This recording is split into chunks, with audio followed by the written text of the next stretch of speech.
This session was focused on considerations of equity, diversity and inclusion (EDI) when engaging with patient and community partners, which included conversations about the collection and use of equity data. Collecting equity data is important to guide design, delivery, and evaluation of health programs and services by identifying health equity gaps, and to ensure decision-making bodies and advisories are reflective of the communities served. It is equally important to be conscientious of the time required to build relationships while creating safe and diverse spaces that ensure decision-making bodies and advisories are reflective of all communities.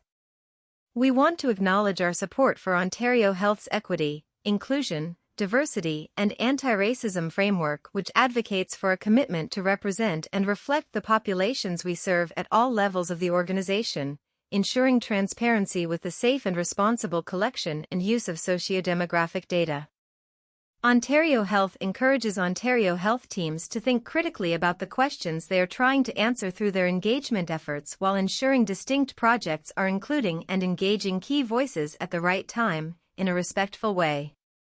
Please reach out to Carrie Kaluski, carrie.kaluski@thp.ca, or Ontario Health, equity@ontariohealth.ca, if you have further questions or want more information. You may also consult with patient partners from EMPACT, wchyhv.ca, for further reflection/guidance. Perfect. So screen has shown a little sign that we're recording the session. So if everyone can mute your videos and your microphones, warm welcome. This is the third session of our OHT engagement series. It's been really exciting to co-build the series with a number of patient and caregiver partners across Ontario, clinicians, researchers, trainees, staff, and other leaders across the health system. The objectives for today is to learn what equity, diversity, and inclusion mean, explore the value of anti-oppressive approaches, and also explore what equity, diversity, and inclusion approaches actually look like. So we'll have a discussion within a fireside chat panel on what this looks like, and hopefully you can garner some ideas on things that you could apply in practice. So again, warm welcome to those who are joining us today for our session on equity, diversity, and inclusion. And so just a few housekeeping, just to remind those who are just joining us, feel free to introduce yourself in the chat. Put your name, the organization that you're from. If you're attached to an organization, you might be from an Ontario Health team, you could list that. And also list the role that you play. You might be a patient or family partner, a community member, organizational leader, clinician, student, researcher, what have you. So put that in the chat if you'd like. And just a reminder that we're recording the session today. So if your video is on, it will be captured in the video. And also the panel portions of today's webinar, if you can keep your video muted as well. Some people don't really like when the chat pops up throughout, and I totally agree that it could be kind of distracting. So you can mute the chat if you find it distracting, and you can see here on the screen, at the bottom of the Zoom screen, you can click on the chat icon to hide the chat that will kind of pop up. So it will stop kind of flashing on your screen if you do that. So if you click the little arrow beside the icon, and you can unclick show chat previews to prevent the pop-ups. And if you have any issues, you can put a note in the chat and someone on the team will come and help with that. Just to alert everyone to, this is part of an interconnected series on how to engage effectively with your communities. We have a YouTube channel. So if you go to YouTube, you just Google the word YouTube, you can type in patient experience team, and all of the recordings, including today's recording, will go up on this page. So we have an introductory video on the core fundamentals of engagement and co-design. We have a session on communication, compassion, and empathy, which will help you build relationships with your teams and do some reflection exercises. And also the last one on bearing witness to lived experience, which provides insight on how to share your story and how to receive your story in a trauma-informed way. And again, today's session will also be posted on this page, probably within a couple of days. Also, every session comes with a workbook. And the workbook is emailed to you as an attendee of this session. If you don't have the workbook, I will put my email in the chat in a little bit, and you could email me and I could send you whatever materials you need. The workbook for this particular session includes core definitions on things like equity deserving groups, bias, equity, also a list of exercises, including self-reflection questions, which is meant to support you in your EDI strategies and co-design and engagement work, and also links to other useful resources to support you in your EDI learning journey. Because what we know everyone's at different stages of implementing a focus on equity, diversity, and inclusion. But this will help you and your teams do some reflection, to do some planning, and to implement some strategies to help you better connect with communities that you're working with. And so to start, Michelle's gonna put a poll up on the screen to ask a few questions so we can get a sense of who's in the room and a little bit about how you've been thinking about EDI. And then after that, we'll move into a theory burst, which is going to be led by Dr. Ambreen Sayani. And so after the poll, what I'll do is I'll take my slides off, Ambreen will put hers on, and I'll introduce her to the group. And in terms of the agenda, again, we have the theory burst followed by the fireside chat panel, followed by some wrap-up questions that we'll ask you in Mentimeter at the end. So in this particular Zoom poll question, we're just asking you to let us know sort of what best describes your role or how you would describe yourself. You might find that you fall into multiple categories, which we often do. But what do you most closely relate to today? Are you mostly in the role of, say, patient or caregiver partner, mostly in the role of a clinician or a staff member at an OHT? Maybe you're a patient or caregiver who's thinking about getting involved in partnership work. So lots of different options there. Looks like we have, based on who's responded so far, we have 100% answered, and we have a lot of staff members from OHTs. We have a lot of patient and caregiver partners. We have patient and caregiver partners that are working in other organizations outside of Ontario Health Teams, some researchers, and some people in the other category. If you did choose other and you want to put in the chat what your role is, we can try to tweak this for next time. So Michelle, I think you could launch, maybe end this poll and launch I don't know if we have any other questions. If not, I could jump into introducing Ambreen. Carrie, we just have 2 out of 4 questions too. Okay, so you can quickly launch those.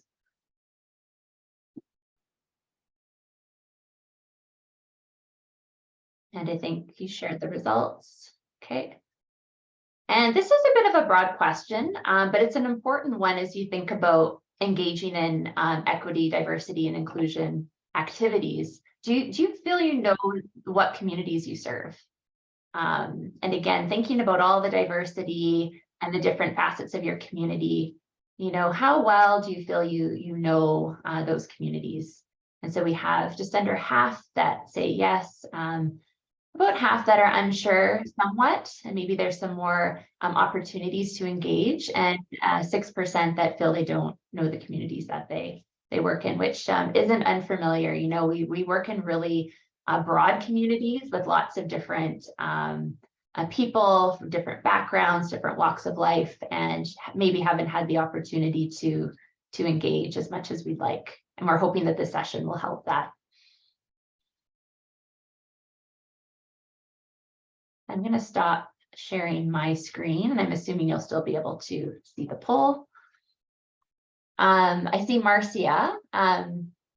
Did you want to come off your microphone? I just see that your hand's up. Yes, if you're going to launch polls, could you please be quiet while they're launched, because I can't hear my voiceover while you're talking. So I can't answer the poll while you're talking. Thank you. Okay. So that would be really helpful if when there's a poll, if everybody could just keep silent while it's up there so that those of us using screen readers can actually answer it. Thank you, Marcia. I appreciate that. Thank you.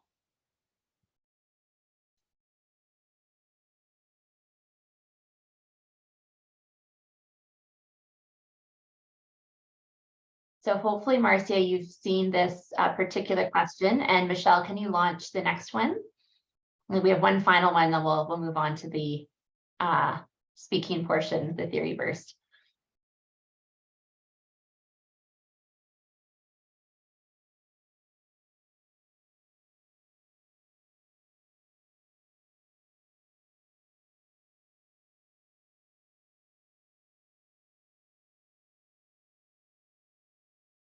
So I will quickly read the question. Hopefully it won't interrupt the voiceover. Do you feel you have the time and support to develop relationships with various community members? Yes, unsure, or no?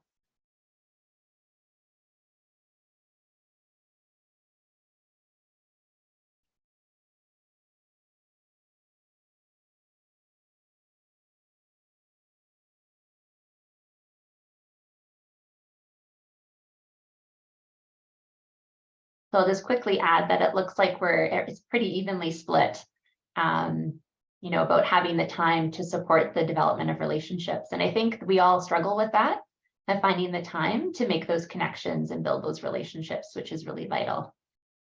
So we'll move on. Thank you for participating in the poll. I am going to now move over to introducing our speaker for the theory burst portion. I'm very pleased to welcome Dr. Ambreen Sayani, MD, PhD, who's a scientist at the Women's College Research Institute at Women's College Hospital. She holds a 6-year career development award from the Canadian Institutes of Health Research to lead patient-oriented research in Canada.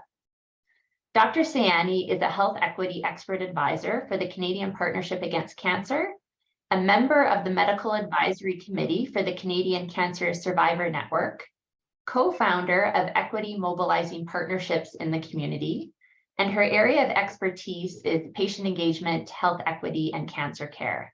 Dr. Sayani partners with patients to co-create knowledge through research in order to influence policy and improve cancer-related health outcomes for all population groups. And warm welcome to Dr. Sayani.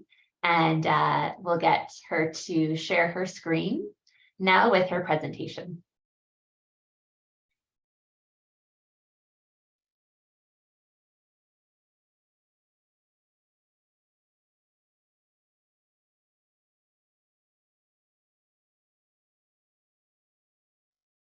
Hi there, Carrie. Thank you for the introduction, and thank you to everyone for straight off the bat of a long weekend being out here to have this important conversation.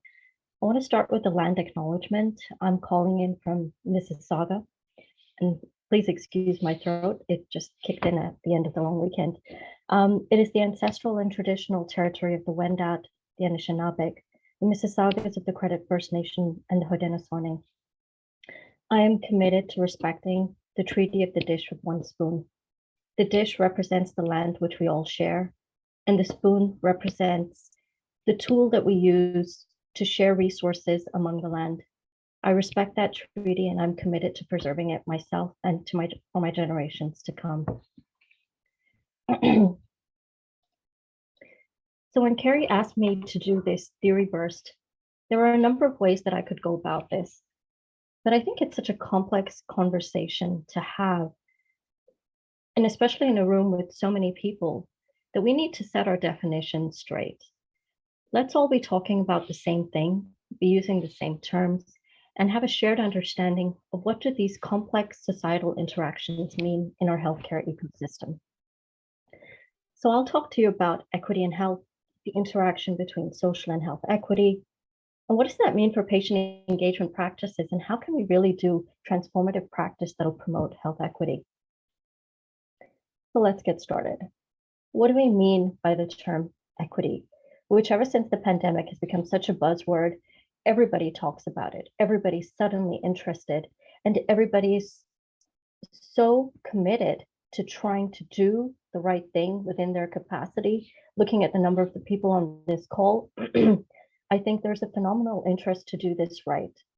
So equity means an outcome where people are not disadvantaged based on differences on their identities or their lived experiences.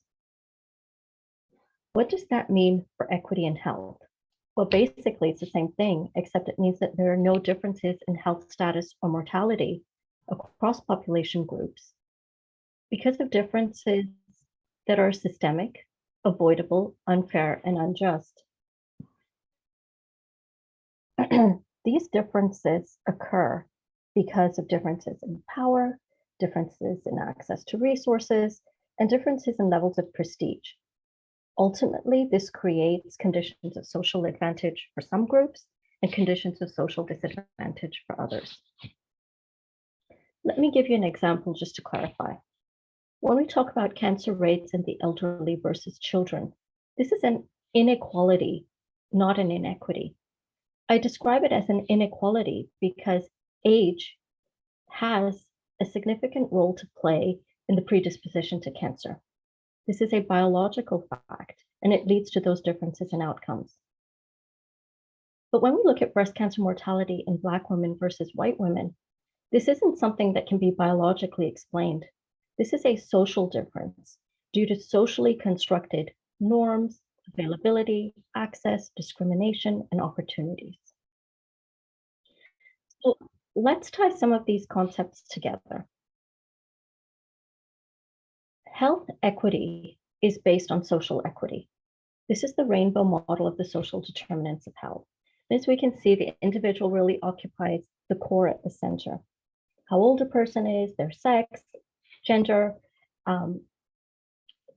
all is core and lives within an environment that has and is determined by access to housing, access to employment, access to education, and ultimately all of those things are shaped by the policies that we create in society. Those policies are created, those policies shape those conditions, and ultimately those conditions inform how we as individuals exist within society. This is the intersectionality wheel. And all of those complex factors ultimately exhibit on an individual based on circumstances of power, privilege, and identity. Experiences of discrimination, experiences of oppression, experiences of colonization, all pack multiple layers on an individual, determining how they exist and how they function.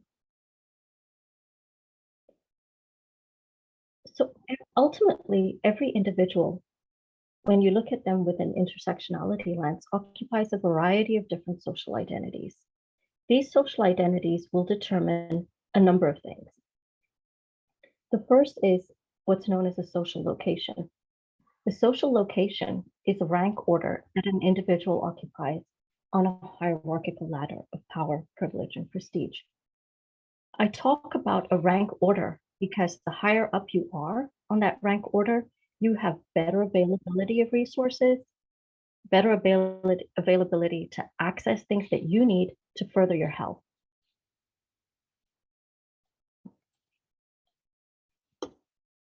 And this creates something known as social inequity. So inherently, people who occupy positions of social advantage, because of their personal wealth and credentials, are able to further access resources, further improve their health, further improve their differentiation from those that don't. So we have this creation of a widening of the groups. And when we create policies and systems that then function across society and maintain those differences between groups, we have something known as social structural inequality. Because the way our policies and procedures come out, they create something known as systemic exclusion. What does any of this have to do with patient engagement? And I'm going to go through these slides very quickly because everyone here is familiar with patient engagement, but it's really the ability to support active involvement and active partnership between patients and the healthcare system, and to improve health and healthcare. Being an informed and active partner, accessing the right treatment, improving access to the care system and quality of life, all of these are known and documented health outcomes from good patient engagement. At the crux is building a team. And the team almost always exists within a healthcare institution and an ecosystem that is driven by an institutional desire to engage with communities.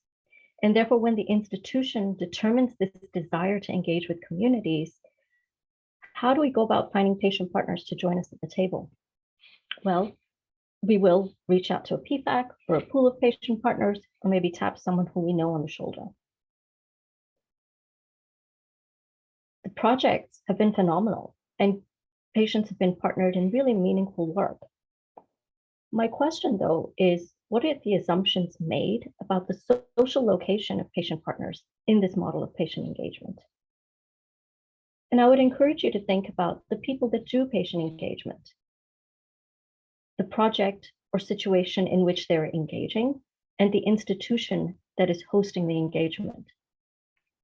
And I can tell you a couple of things. The power to, or the ability to engage on such a table really depends on who you know and how you know them. Within the group dynamics around the table, the ability to engage in a conversation depends on the asymmetric relationship between people in the group. How often is there power with the patient community? And by that, I mean simply sometimes it's a matter of numbers. If you have two patient partners, but a table occupied by a larger number of health system stakeholders, the power of numbers simply isn't there. And how do patients act with a collective voice? So ultimately, institutions have fundings and policies. There are resources available to support the engagement. And there are people who do the work of patient engagement. And some of them do this really well. They know how to diffuse the power dynamics. They know how to include patient partners. They know how to go out and engage with diverse voices. But ultimately, who is engaged becomes very power-ridden within the engagement and within the outcomes of the engagement. I think this is a common challenge of patient engagement that we all acknowledge, hence the large number of people on the call today. Who we're engaging with is simply been pretty homogenous, and therefore the designs and systems and outcomes that we're producing are really catered to a certain demographic of people who have been involved in the engagement. So ultimately, who benefits from this kind of engagement and who's left out is the question. So what is the ultimate result of that? I've spoken to you about social inequity and how people who already have access to resources are able to further create a divide between themselves and others that don't have access to those resources. With patient engagement that isn't diverse, isn't inclusive, isn't focused on health equity, we run a risk of creating patient engagement policies and practices that will further create social structural inequities. And this is a real risk. And I know pushback that we often get is, well, everybody's health is improving. That is true, but the gap is also increasing, and that requires consideration on our part. So the question that me and some of my colleagues here today will talk about during the panel discussion is, how can we do things differently? And how can we promote health equity through diverse and inclusive patient engagement? Well, we simply need to be engaging with more and more people so that we have a wider variety of lived and living experiences to inform the work. What does diversity even mean? It's a demographic mix of the community, including a wide range of expressions, experiences, including gender identity, ethno-racial identity, sexual orientation, ability, and other factors. But you can't just have a bunch of people with diverse lived experiences and not give consideration to how inclusive and safe the environment should be so that they can speak with a power-free dynamic and so that their lived experiences can actually contribute to shaping and redesigning healthcare systems that work for everyone. We need to design and tailor care so that everybody has the benefits that can be accrued from patient engagement. And that is where equity comes in. you engage diversely, you create an inclusive environment, and ultimately you'll have outcomes that are not based, outcomes that do not create disadvantage between people based on identities and lived experiences. I like to end with this because I think diversity, inclusion, and equity work should always be considered from a social justice lens. I think anyone who tries to do this work needs to put that lens up front. We can either agree to do this work, and I think it's perfectly fine to agree to do some other work, which is also meaningful and also important.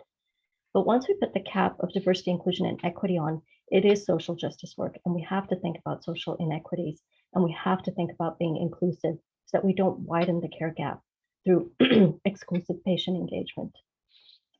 Thank you, and with that, Carrie, I'll pass it back to you.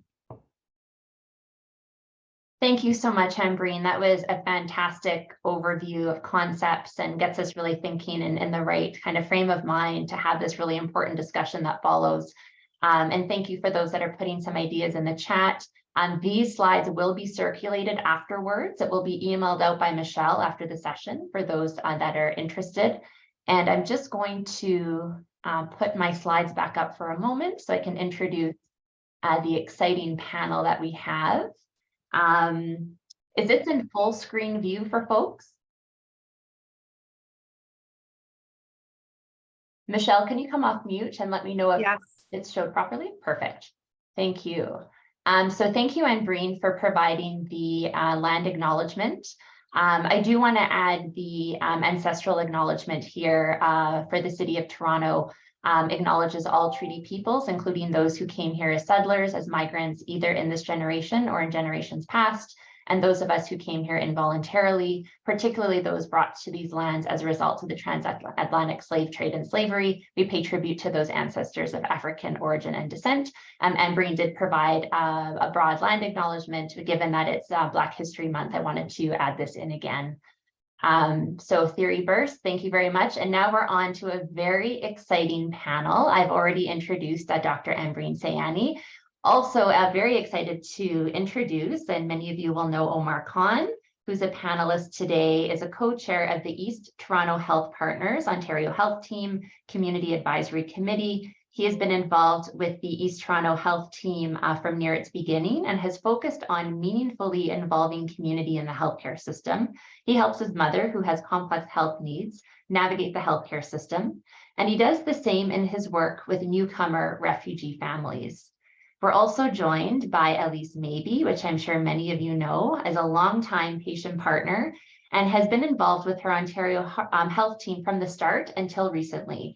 She is deeply interested in ways to do patient engagement well and authentically, and is a member of the Equity Mobilizing Partnerships in Community, which is called MPACT, and we'll hear more about that shortly, and the chair of the Patient Advisors Network. And finally, and our amazing moderator today is Emily Cordeau. She's a PhD student in health systems research at the Institute of Health Policy Management and Evaluation at the University of Toronto, and academic partner with Equity Mobilizing Partnerships in the Community at Women's College Hospital. Her research explores patient and caregiver voice in healthcare settings and equitable patient and community engagement. So welcome to our moderator, welcome to our panelists, and I will stop sharing and welcome Emily to kick off our panel now. Thank you very much. And we'll have some time at the end for questions from all of you as participants. So be sure to put that into the chat. My job today is to moderate that chat and make sure that we're addressing it in the chat or bringing it into the discussion throughout. So please don't shy away from adding in some comments and questions during the panel. Thank you very much. Over to you, Emily. Thanks so much, Carrie. And hi, everyone. Thank you so much for joining us today. I have to say, this is an absolute treat to be moderating this session. For some context, Elise, Omar, Ambreen, and I were all part of MPACT, which we've alluded to. It stands for Equity Mobilizing Partnerships and Community. And we'll talk a bit about that later.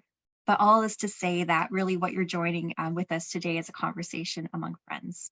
So Carrie, like she said before, if you have any comments, please put them in the chat. We may answer some of them in real time. Otherwise, we have some time reserved at the end to go through any questions or comments that you've been posing yourself as we engage in conversation. So to kick things off, we're going to ask the questions. I'm going to pose them to different people, but people might jump in with little comments if they want to add anything. So it'll be very conversational. But to kick us off, I'm going to point a question towards you, Ambreen. You so eloquently walked us through the theory about what EDI means. Could you, to get us started, tell us in practical terms what we mean by EDI in the context of patient engagement? Thanks, Emily. I love the idea of moving from theory to applied practical work. How do you take concepts that are in a textbook and then put that into practice in a way that is meaningful and promotes health outcomes for everyone? That's $1 million question, which I don't have the answer to. But what I can say is that I am on a learning journey. I am committed to learning, and that anyone in this space should be okay with a certain degree of discomfort and be open to different ideas, different opinions, and basically unpacking everything that they knew and building themselves up from scratch. So I spoke to you about the definitions of equity, diversity, and inclusion. I think my main concern when it comes to patient engagement is there are real harms if we don't do it well. I don't have a book of best practices, but I do know that there are some things which really don't work well. And some of those are labeling people, because I've engaged with certain communities, but now I want to engage with a group of other people because the statistics show me that this is relevant for this group. So let me pull out a list. And there are lists known as the priority population list. And let me tick box 2 or 3 that I think if I can partner with them for this work, my work will be great. And then we go grocery shopping for people and identities and assume that that will lead to transformative practice. I don't think we should label people. I don't think we should label identities. I think we need to create spaces where we're engaging in conversations and people are allowed to share their lived experiences in a way that they want. But because we have those spaces of conversation, we can come to collective understanding. What will it take to do this better? And what needs to happen in the healthcare system that will create equity for everybody involved? So I guess my bottom line, if I were to wrap up, I'd say be thoughtful in your work, be open to getting super uncomfortable, know that you don't know everything, and don't label people, because we are not in a position to label people or to understand anything. And definitely don't go out with a shopping list looking for diverse lived experiences. Those are some wise takeaways, Ambreen. Thank you for that. Omar, Ambreen just spoke about some of the risks of doing diverse patient engagement poorly. Can you walk us through some of the real harms to community if we don't do this right? Yeah, sure. Like I was listening to Ambreen and thinking like I know exactly, I've seen this, where this happened. And I remember when I first got involved with the healthcare system, and this was back in the time of the LHINs, the local health integration networks. I remember going to a community advisory get together, and I saw someone I knew there, and he came and chatted with me afterwards. And he spoke very directly. He said, you know, I realize I'm here because I'm brown and they got to check a box. And he just felt like he wasn't getting involved at all. And he had, you know, lived experiences that were worth sharing. He had like caregiver experiences that would have really transformed how I think we talked about things, and a very strong advocate for his community. And he was like, I'm here because I'm brown and I'm poor and no one's like really cares about my experience. So he left. And I don't think he's ever been involved with the healthcare system since, in terms of advocacy, even though he's a real advocate for the community. And so the community loses out of his strong voice in these spaces. And you know, and that continues to this day. I remember I was involved in recruitment We had a participant from the Golden Mile area, and we were so excited to recruit them because it was just an underrepresented area. And just going right to what Ambreen was saying, I think one thing we didn't do well was think about what were their expectations of getting involved in this work and what were the realities of getting involved in this work. And so they got involved, and I think they thought they were going to have much more influence and do much more work than was actually possible at that time. And so they left. And again, they were a huge advocate for the Golden Mile community, and they just felt burned. And so I don't think they're involved again anymore, even though, because they think that the system isn't going to change and isn't going to really listen to their voice. And I think that was a failure on our part in terms of setting expectations and being willing to kind of be uncomfortable, as Ambreen said. And instead, we were so excited, oh my God, someone from the Golden Mile, let's get them involved, right? And that was not how we should have done it. So yeah, this really has big impacts on community. There's so much in what you just said that was so impactful. I'm still sitting with what you said about kind of inflating the possibilities. Perhaps we over promise, and really the real harms that can come from doing that, and really the importance of being realistic about what is possible through an opportunity or an engagement. Elise, my next question's for you, and I've heard you refer to yourself as one of the usual suspects when it comes to being a patient partner. Can you tell us a bit more about what you mean by that? So, and I have been labeled as such as well, because many patient partners are like me. They're white, female, and older, and usually relatively well-educated and comfortable in the healthcare setting. So we tend to be the vast majority of patient partners. I think we also have more time than some, perhaps, and that's an expression of privilege. So I think one of the things also that describes us that we maybe don't acknowledge is that we have a huge comfort with the culture of work and the structure and norms of meetings. So we become very comfortable people to deal with because we kind of know the ropes without having any need to explain it, or even to surface that to the conscious mind that we know the ropes, so we're easy to deal with. I think also that for myself and for some of my colleagues, we're thrilled to be involved. We're delighted to be the selected ones.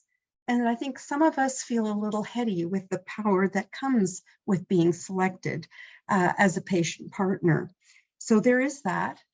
And I think the other thing is that we all come with our own set of biases. And through the last few years, especially my involvement with Impact, I've had to challenge some of the biases that were for me unconscious and flush them to the surface.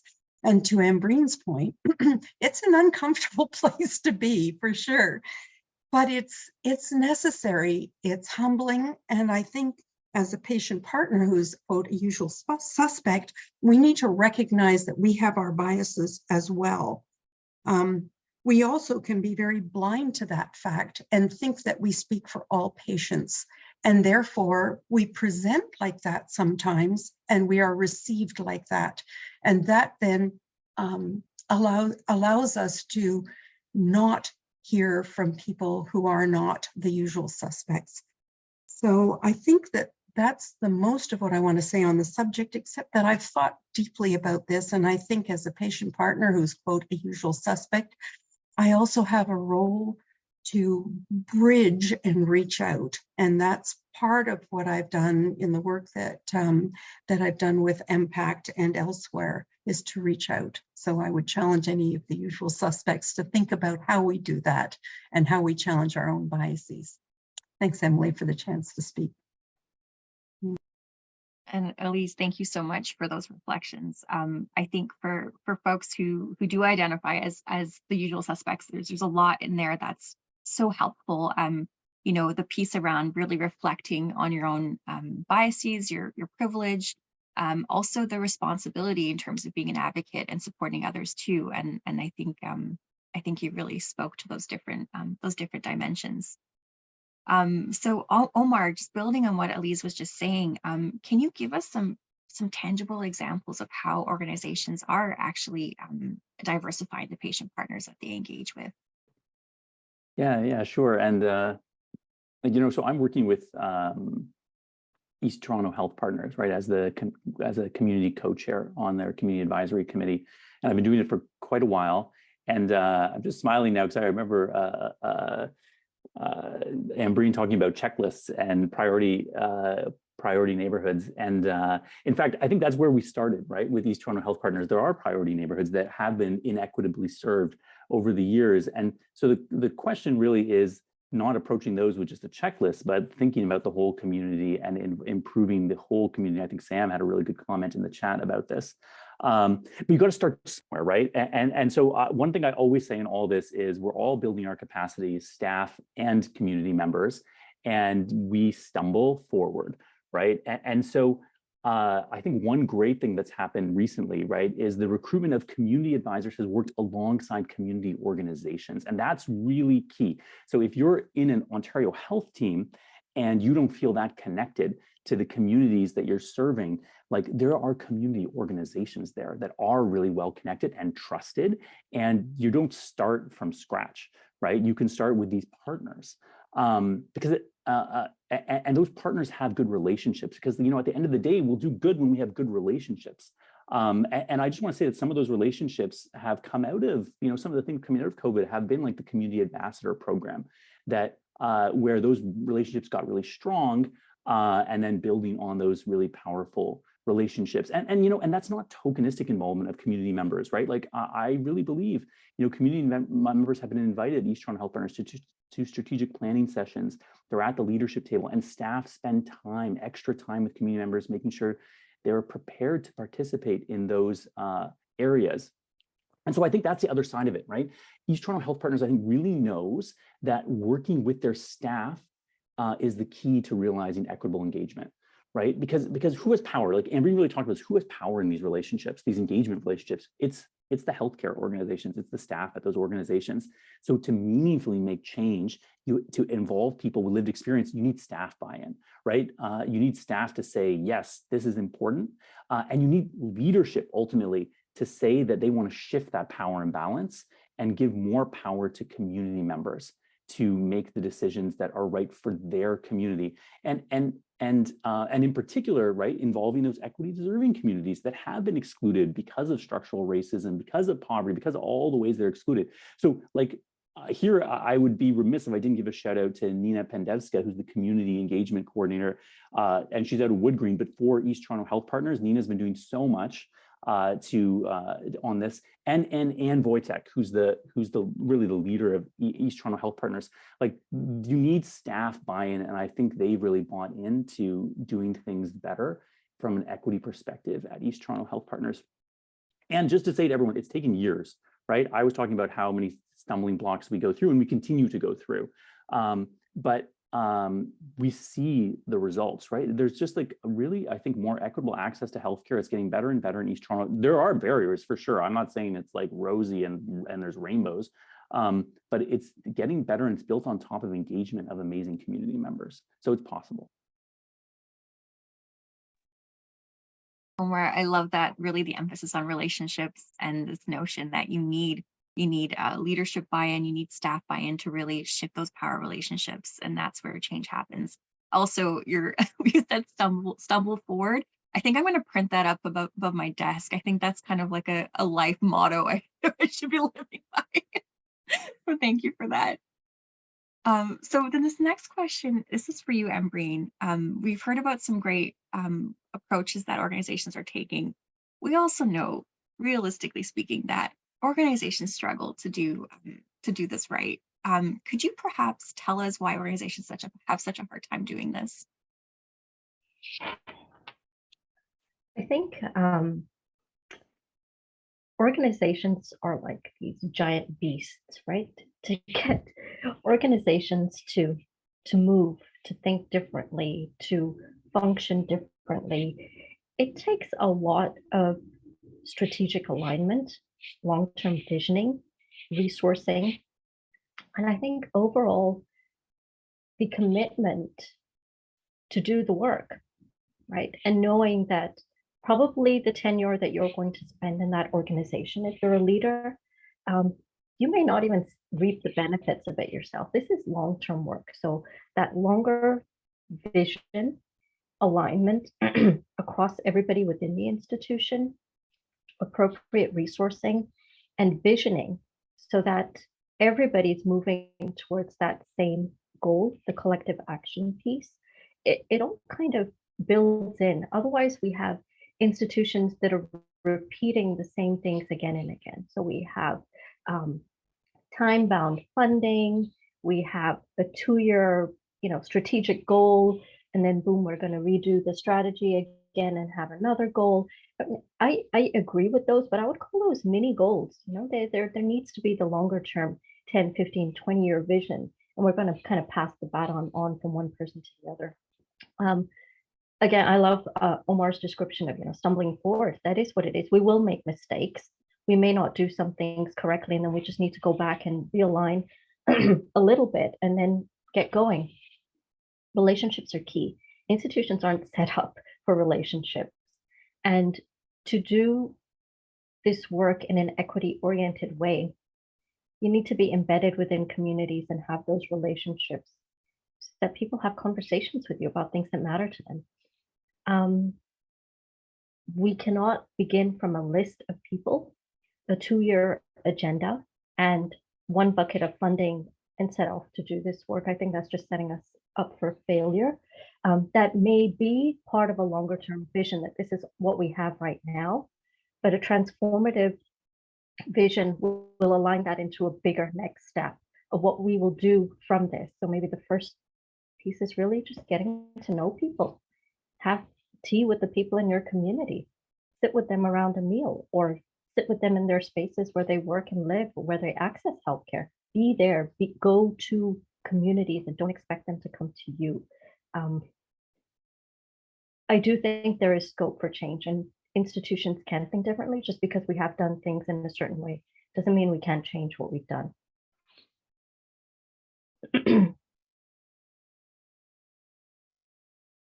Thank you for that, Ambreen. Lots there to reflect on, and I love this note that there is ultimately scope for change. It is an optimistic future, and we all have a role to play in part of that future. Omar, this next question is for you. Now, we often see organizations make efforts to recruit more diverse members of community, only to see these same individuals then leave the organization shortly thereafter. Could you tell us what are some ways that organizations might be able to address this? Yeah, sure. So I think the first thing for organizations to think about, now having been involved with this quite a bit, is, are you ready to involve these members in your committees, in your program design, in like all aspects of your organization? And I spoke before about the harms of involving people before you're ready. Like, the people can feel tokenized, right? And then they're not going to get involved again. So you got to really make sure that you as an organization are ready to involve like community, just community in general, but then a diverse community. And the workbook you should have all received, and if you haven't, I know Carrie will make sure you get it, has some discussion around this, because there's like really organizational preparation to even do this work. I think really needs to be in place before you start doing this work. Otherwise, yeah, you're just going to get like people leaving and feeling burned. But if you are ready, then I think for community members, you really got to set their expectations. What will they do? What can they influence? And explaining this is so important. We were talking about it's easy to involve the usual suspects. And those are community members we've relied on before, and they know these things. They kind of know how influence works and what you can really change. But when we talk about involving diverse groups, that especially from like a perspective of being equitable about the involvement, we're often involving people who've never been involved with the healthcare system, like the behind the scenes of the healthcare system before. And they don't know the answer to those questions around what they can influence and how will this exactly work. And so providing training to community members and providing training to staff too, right? To how to do engagement. And there's so much I could say on this. I think the one thing I really want to emphasize is people need to be recognized for this work. And so have honorariums, like money to pay people. right, to be involved. Like some people won't need to be paid. That's true. But a lot of people I work with in the community can't get involved because they have, like, you look at the cost of living, right? It's like going through the roof, right? So I hear people like, I can do X or I can do Y. And if you can pay me to be involved, then I'm more able to do this work. And I think that is true. It's like recognition, but it's also just a reality, right? Like things are tough. People need to be paid. This is work. This is work, right? Let's really recognize that. And I think I feel like really Elise needs to talk about this more, but to do this well, right? We've been talking about relationships, good relationships, right? And that's relationship between the community members, but also between staff and community members. And if you don't have that, if you're really approaching this as like, this is a one-time engagement, maybe we'll talk to you again, like we just need you for a moment, then you're not establishing relationships. And I think that's really the bedrock of doing this work effectively.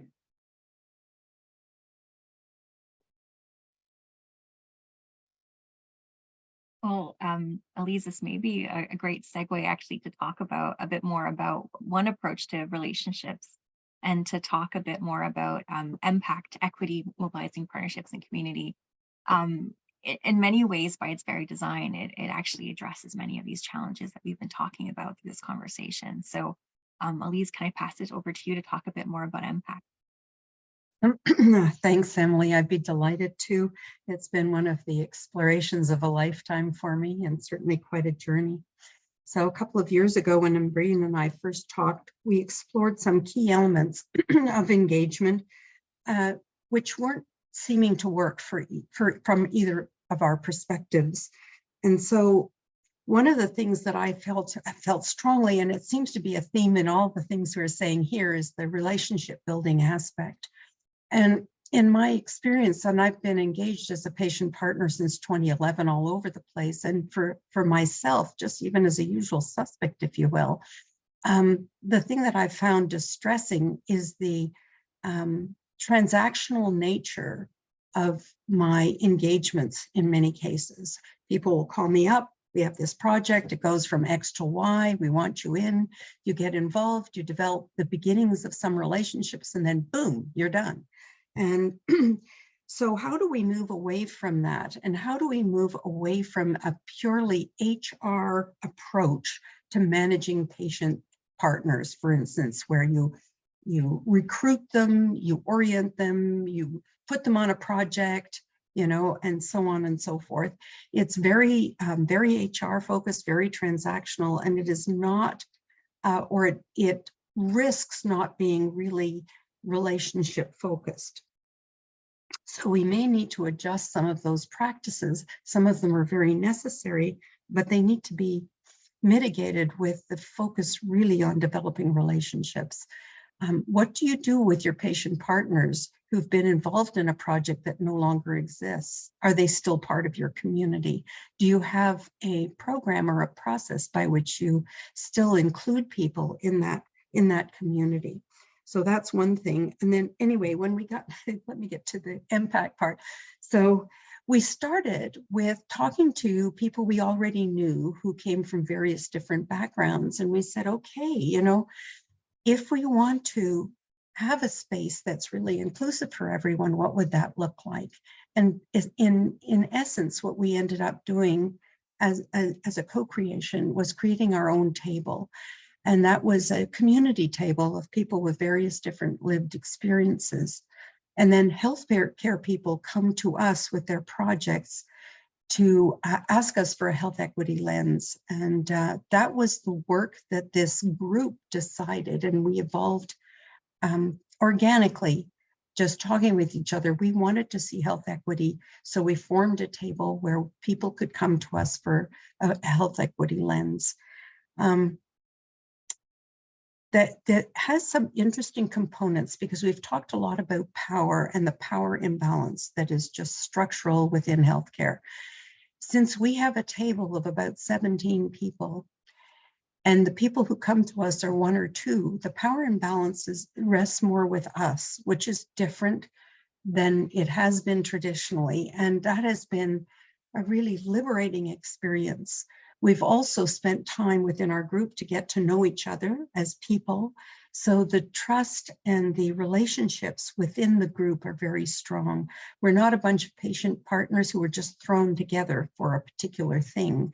We are people who've come together around the concept of health equity, and we've gotten to know each other, understand each other, and we bring our collective voices and our individual voices forward on the projects that come to us. So I think those are sort of some key things. One, that we really developed out of relationships, and two, that we flipped the power imbalance in terms of the fact that our table is larger than the people who come to us. The other thing we don't have is terms of reference, because we're a community. And when you think about it, like, what community has a terms of reference? Those are for like associations or other kinds of things. We have guiding principles, but we don't have terms of reference. And so we don't have sort of time frames and so on and so forth. The other key component to why we've come together is that we came together to advance health equity. So we have a common purpose, and most communities are really built around a common factor or a common purpose. And so that's, I guess, where we are. The other point that Omar raised is that we charge for our consultations, but we also pay the community members for their work on the consultations. That's a very important piece of it as well. The other piece is that we ask for feedback. So when we give our recommendations to the people who come to us, we also ask them to tell us what actions they have taken with the recommendations we have given, so that we reward ourselves with the understanding of the impact that we've had, as well as the dollars that we're given for the work that we do. And I think that's pretty much it, unless Ambreen, you want to add anything more to it. I think, Elise, you always do an amazing job of summarizing. I'll just add a couple of things which I think are important for everybody on the call today. We're a group of 17 people with 0 attrition since we started. And I think in terms of patient engagement and then diverse patient engagement, that speaks volumes. When we say diversity, we mean engaging with people that have different lived experiences. We didn't start off with a shopping list. We just started off having conversations with people who we knew. We built relationships.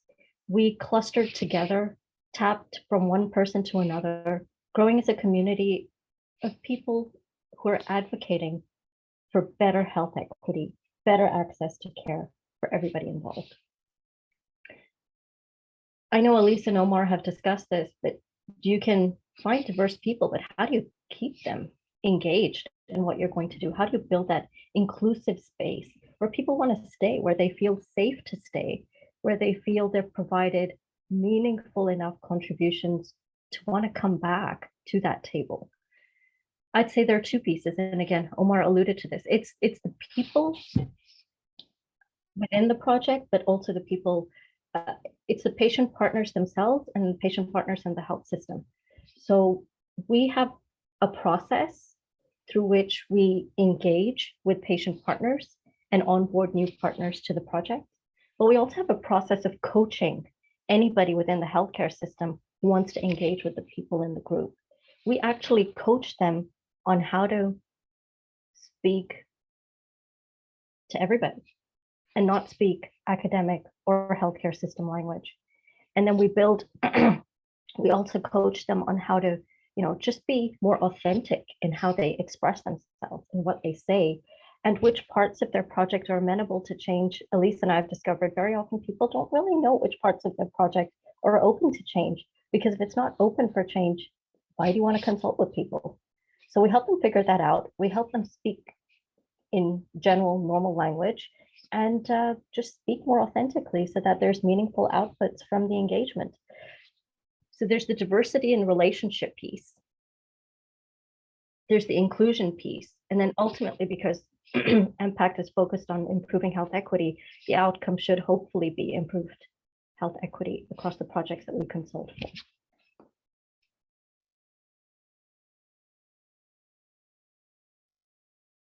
feel like there's so much to talk about when it comes to impact and doing inclusive and diverse patient engagement in general. I'm also mindful of the time. We are running through the time here. So I'm actually going to jump to a last question for everyone on the panel. And this is for everyone to respond to. What is your advice to folks who are just starting to think about more meaningfully incorporating EDI principles in their patient engagement activities? And I leave it to you to decide who would like to speak first.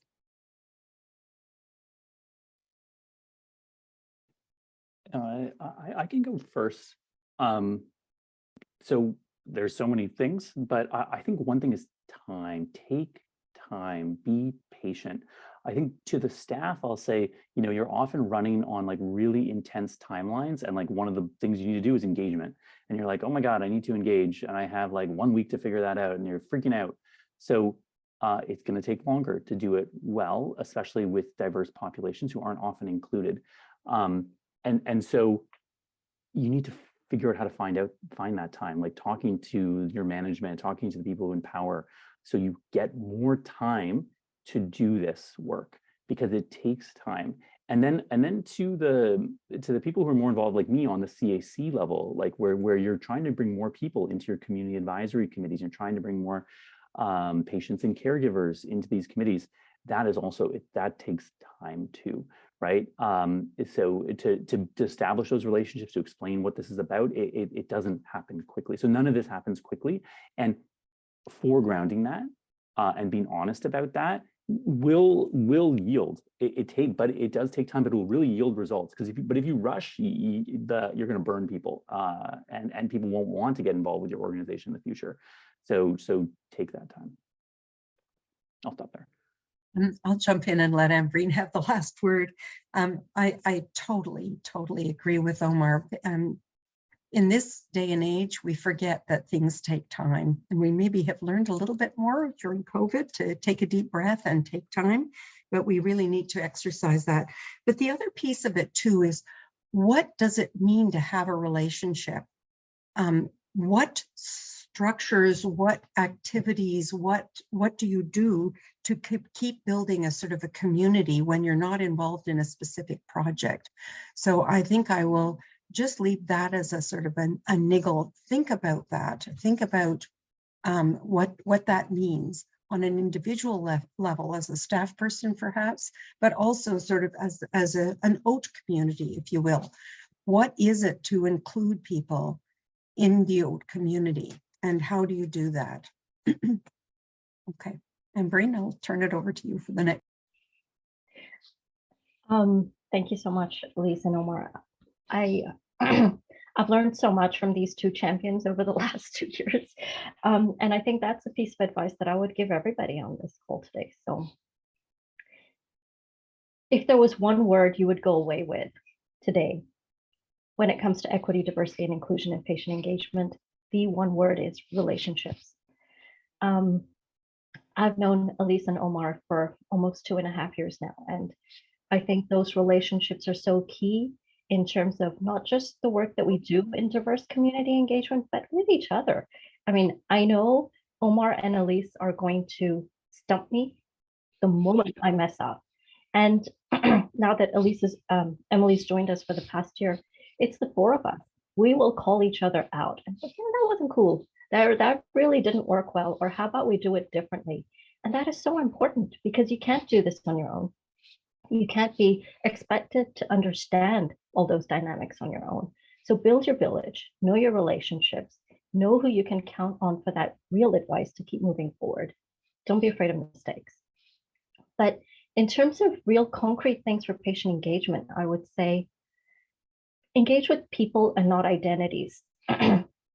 Don't go out looking for identities, and don't expect people to tell you their identity or declare their identity.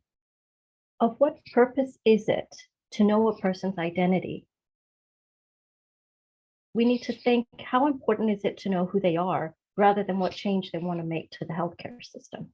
So if you're in a relationship, you're engaging with people and not those identities, and people will tell you what needs to change, but that takes time. The second piece I'd say is engage for purpose. So be really purposeful in your engagement. Don't just go out there and engage because you need to. You need to know what's your agenda. What are your resources like? What are the capacities like? Engage with purpose. And the final piece I'll say is engage for change, because people don't just want to tell you their stories or their identities. People want to engage in change. So know which parts of your work are amenable to change. That should be the purpose of your engagement. And then when you're engaging with people, identities don't really matter because you already know the scope of change within your work. And you are building equitable relationships with people in the community so that they can inform your project so it's more inclusive. I think I'll end with that because there's so much to say and so much to learn in this space. And I look forward to learning from people on this call as well. Omar, Elise, and Breen, thank you so much for this. I think we should just get like a live feed going, and you know, just have like a day-long conversation and everyone can join in. I think that's the way to go for the future. But unfortunately, we can't do that today. So we probably should wrap up this part of our conversation. Carrie, can I pass it over to you? And perhaps we can, thank you so much for all your generous comments and questions in the chat. Perhaps we can get to some of those now. Thank you so much, Emily. Fantastic moderating and such a great discussion. And the chat has just blown up with amazing comments, insights, questions, and we'll try to get to a few of them. And, you know, I've been engaging a little bit, and of course, we'll have opportunities for the panelists to weigh in if you'd like in the chat. But this first question from Susan Rich is great because it really segues from Ambreen's comment about focusing maybe too much on identities. And Susan said, what do you think of the checklists we have to fill out? Race, skin, color, disability, when we apply to participate as a patient partner to an agency or project? So is there something that any panelist wants to comment on regarding that? I can go, Carrie. Just because we've been doing things in a certain way doesn't mean that's the right way to go about it. I know the idea to create those lists was probably very well intentioned, but we can see from our engagement practices that it hasn't really worked so well. We ask people to declare a lot about themselves up front, perhaps things that have been triggering and traumatic in terms of their experiences with the healthcare system.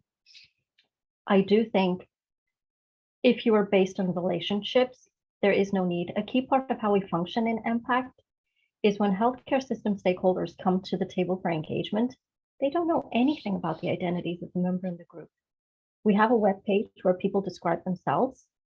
Certainly, anybody else in the group doesn't have the capacity to talk about them. And when engaging with health system stakeholders, they just don't need to share unless they feel like it, because the purpose is the work and the purpose is not the identity. And therefore, it's a shift of that focus. I think some things need to change. And when we go to relationships rather than identities, then the checklist kind of becomes redundant. Thank you, Breen. And you know, on the other hand, Justine raised a really good point, and she said, well, I appreciate the speakers cautioning us not to sort of grocery shop for diverse voices. I also really appreciate engagement opportunities that are unapologetically for a particular group. So perhaps a discussion hosted by 2SL LGBTQIA+ for other queer and trans folks to engage on a particular topic. So do the speakers have a view about this type of targeted engagement, especially when done by community for community? So can someone comment on that? Yeah, I can comment on that because I actually participated in some groups that were about sort of racism in workplaces and power dynamics in workplaces, and it was especially around kind of community engagement work. And I think the people would not have talked about what they talked about unless it was specifically for racialized community people doing this work, led by people who had lived experiences of this kind of sort of racism and oppression. And so I do think, yeah, like sometimes you need to run stuff for specific communities, and you need to be very clear that it's for a specific community, and it's being run by people who have who are from that community and have lived experience with the discussions, with the experiences that are going to be talked about. And because I remember being in that group, and some people said, I would not share this but for knowing who is in this room, right? So that's about kind of creating these safe spaces where people feel like they can participate. And I'm not saying those spaces can't exist with like kind of people from all different backgrounds and like all different socioeconomic backgrounds, but it takes time to get that place to feel like it can be that, right? But when you're in a room where you know everyone has been identifies with a particular experience, a particular background, it can feel safer more quickly. So you have to balance these things. Thank you. And there's another, I've been scrolling through a question, I think more related to the OHT and impact work. This was directed to Elise from Karen. Can you give us some examples of the people who come to your table for your health equity lens advice? So who are you seeing like seeking this advice? So we've had a variety of consultations over the last couple of years. Some research ones that are targeting projects that are targeting a specific population, and they want to make sure that they are doing it in an equitable manner and so on. So we have some of those. We also have quality improvement types of projects that come to us, and we would certainly be open to policy. I don't remember that we had any particular one on policy, although some of the research ones tend to lead to that. Generally speaking, I'm not sure I'm answering the question well, though. Can you repeat the question again so I can just make sure I'm doing my best? So I thought I've scrolled down the chat and I'll probably lose my spot, but I think it was more around like who is coming to seek advice. And I'm not sure if it was about impact itself or another work that you've done. Like who do you see coming to get advice on how to do the EDI approaches and work? Well, with regard to impact, because we are specifically around the purpose of health equity, people who have any kind of project that they are concerned about making sure that it has a health equity lens put on it, they will come to us for that lens. And so in that way, impact is a purpose-built community, if you will, around the whole health equity issue. How do we make a survey that works better? How do we make a process that works better for people? How do we make one that's more inclusive? So those are the kinds of questions that come to us more generally. So I hope I answered that question to people's satisfaction somewhat.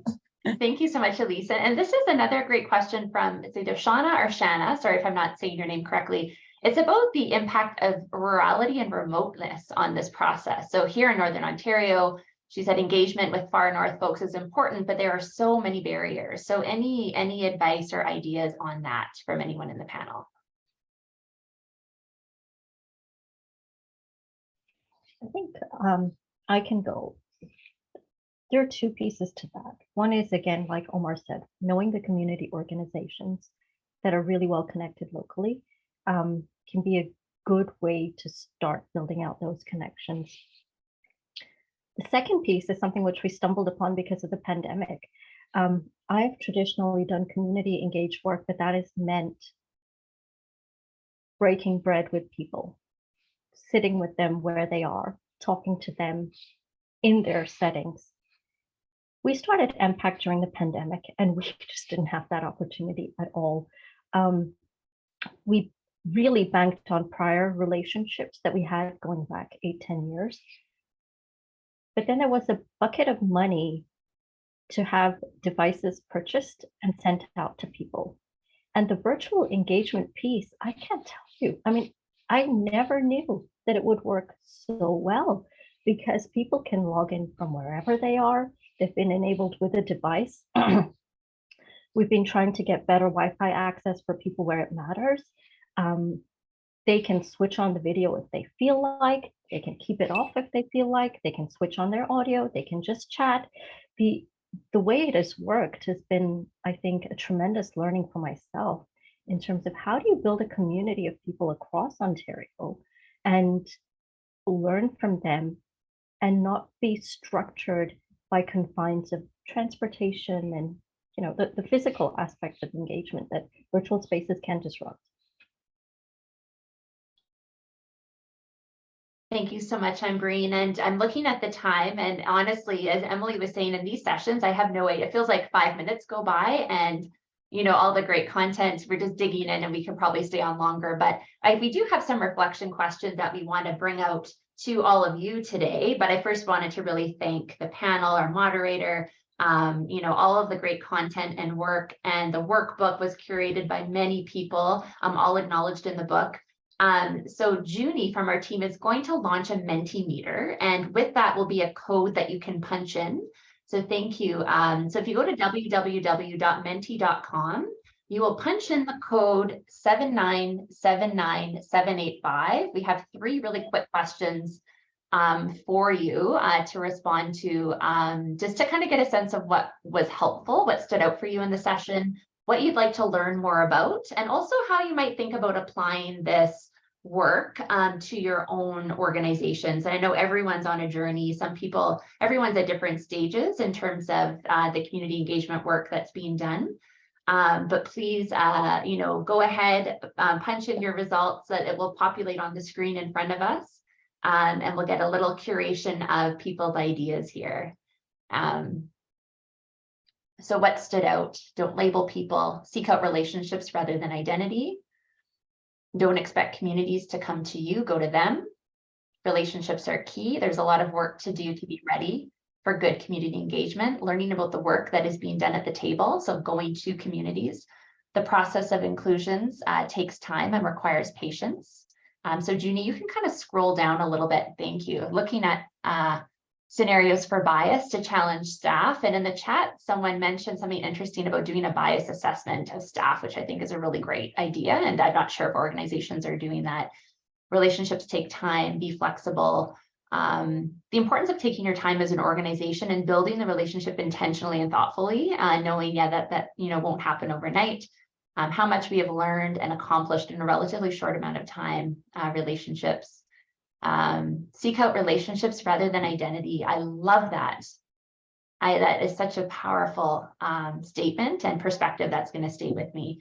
Omar's comments and the chat comments, middle class myths dispelled. Compensate with money. Yeah, we had a really, really good conversation about compensation in the chat if people want to refer to that. Relationships take time, engage with people. Yeah. So thank you. I find like that all of you do a really great job of summarizing kind of the so what of the session, and that's coming up on the screen right now. You can keep putting your answers in, but we will switch to the next slide just to get your ideas on what do you want to learn more about. So if we were to run another session, a follow-up session, a future session, or curate additional resources, what would you like to learn more about?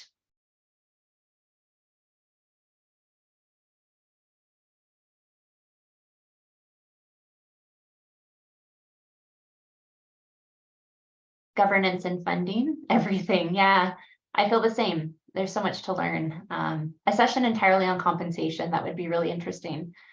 How to get clarity on purpose. Best practices for compensation. Best practice for remuneration and recognition, deeper dive into each component of equity, diversity, and inclusivity, overcoming barriers that were mentioned today, anti-oppression, oppression resources, and everything, of course. How to evaluate successful engagement in this context, connecting peer support to everything. How to get buy-in from researchers and leadership, creating safe spaces. What actual tangible changes are being done? I feel that we've been talking a long time. Our healthcare system needs to change now. You're right, it does feel slow to change at times, for sure. Affirmative action and prioritizing marginalized voices, institutional barriers in healthcare and actions to address these challenges. What does leadership engagement look like? What are the critical factors to get leadership staff ready for relationship building? And I know, speaking for Trillium, I know there's a lot of attention and training being provided for leaders in the health system and community partners. And we're learning from our community members how to create anti-oppressive practices. And I would imagine that many other hospitals and organizations and health systems are on a similar journey. How to lead a table of people from diverse backgrounds and cultures with different social approaches to meetings and sharings. And I wonder if that's something we can dig into a bit in our upcoming co-design sessions, particularly how to engage with people in different ways to match different preferences that people have.